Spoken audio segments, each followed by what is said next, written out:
Thank you, Mr. Chairman. Yesterday, the committee had a hearing over a good period of time, but from only 4 witnesses, regarding potential problems or attributes of the privatization provisions in this bill.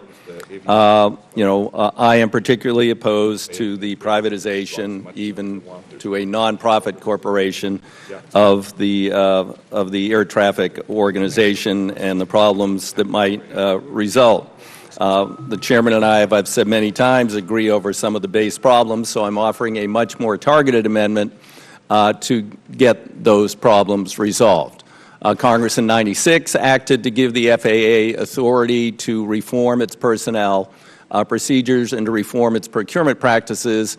By the time the trolls at OMB and the bureaucrats at FAA got finished, they ended up with something that's exactly the same as or worse than the federal system that applies to other agencies. This amendment is much more definitive. There's no discretion. Those practices will be changed. The other issue that has been raised numerous times, we're trying to protect the FAA from the dysfunction that's been exhibited by the United States Congress in terms of shutdowns and sequestration and other disasters.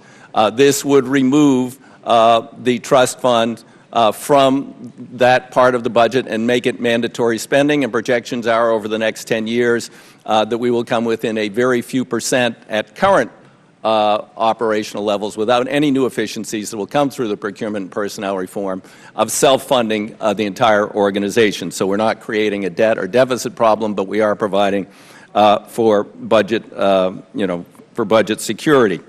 There was a particular and peculiar thing that came up yesterday. Not only are we giving away the assets, unlike the only other 2 privatized systems in the world, we're giving away the assets of the air traffic organization to a private corporation.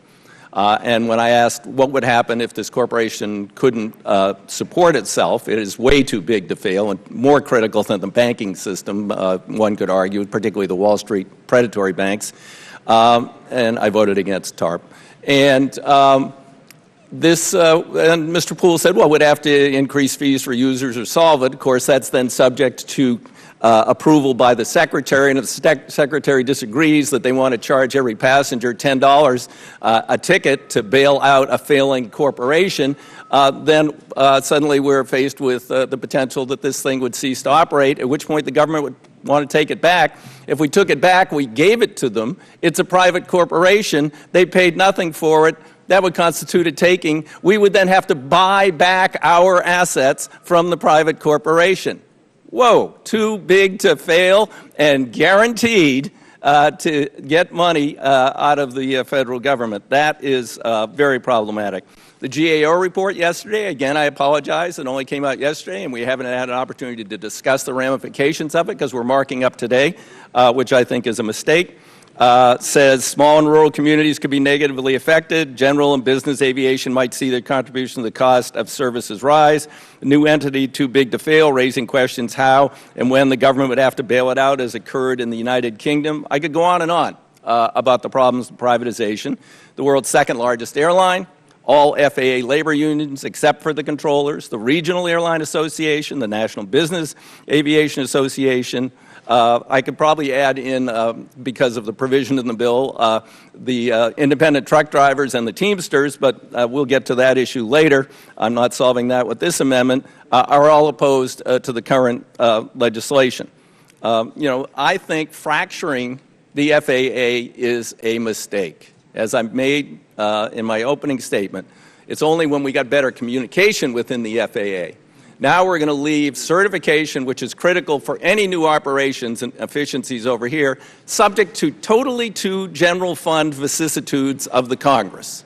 That is future sequestration, shutdowns, appropriations, general fund. They're not even getting excise taxes anymore. It has to be funded out of the general treasury. Oh, we're running how big of a deficit this year, and what are the cuts going to be, and what kind of delays and dysfunction is that going to cause? And then safety is also going to be subject to that same vicissitudes of Congress. They aren't going to have the protections that the ATO has, and they are going to have a wall between them because one is a private corporation and the others are government regulators. I think that is very, very problematic.